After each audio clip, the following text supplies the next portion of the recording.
এই প্রেসিডেন্ট তিনটা কারণে অপরাধী, যার বক্তব্য এই মহান সংসদে আমরা শুনতে পারি না।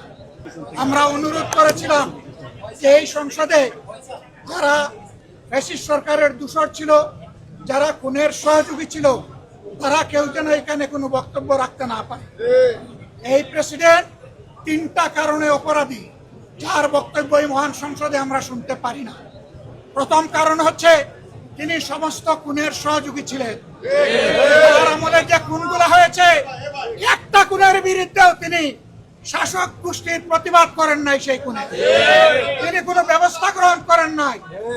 প্রেসিডেন্ট রাষ্ট্রের অভিভাবক হিসাবে তিনি জঘন্য অপরাধ করেছেন রাষ্ট্রের নাগরিকদের প্রতি। দ্বিতীয় কারণ ছিল, আপনারা জানেন, আগস্ট মাসের 5 তারিখ 24 সালে তিনি জাতির উদ্দেশ্যে ভাষণ দিয়েছেন। সেই ভাষণে তিনি বলেছিলেন যে তৎকালীন ফ্যাসিস্ট প্রধানমন্ত্রী পদত্যাগ করেছেন এবং তিনি তা মঞ্জুর করেছেন। পরবর্তী পর্যায়ে আপনারা দেখেছেন, 2টা মিডিয়ার সাথে সাক্ষাৎকার দিতে গিয়ে তিনি তা অস্বীকার করেছেন। নতুন গল্প সামনে নিয়ে এসেছেন। তিনি জাতির সামনে মিথ্যাবাদী হিসাবে সাব্যস্ত হয়েছেন।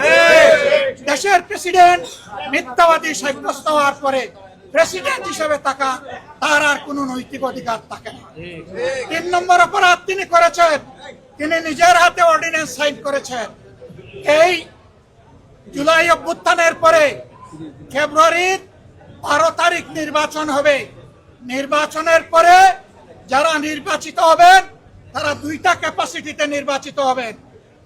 তারা সংস্কার পরিষদের সদস্য হিসাবে নির্বাচিত হবেন এবং তারা একই সাথে সংসদ সদস্য হিসাবে নির্বাচিত হবেন।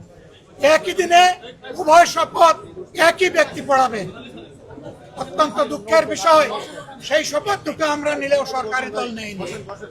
তার প্রথম দায়িত্ব ছিল গেজেট প্রকাশের 30 দিনের ভিতরে সংস্কার পরিষদের অধিবেশন ডাকা।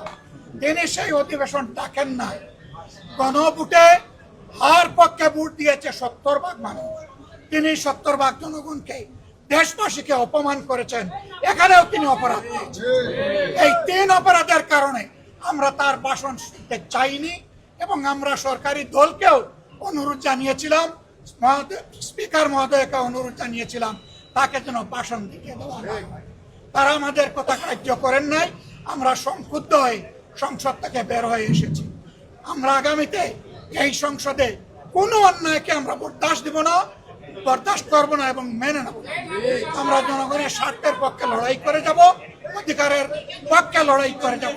প্রিয় দেশবাসী, আমরা আপনাদের সাথে আছি, আপনাদের অধিকারের পক্ষে আছি, আপনাদের রায়ের প্রতি আমাদের সম্মান আছে। আমরা আছি আপনাদের সাথে, আপনারাও থাকবেন আমাদের সাথে।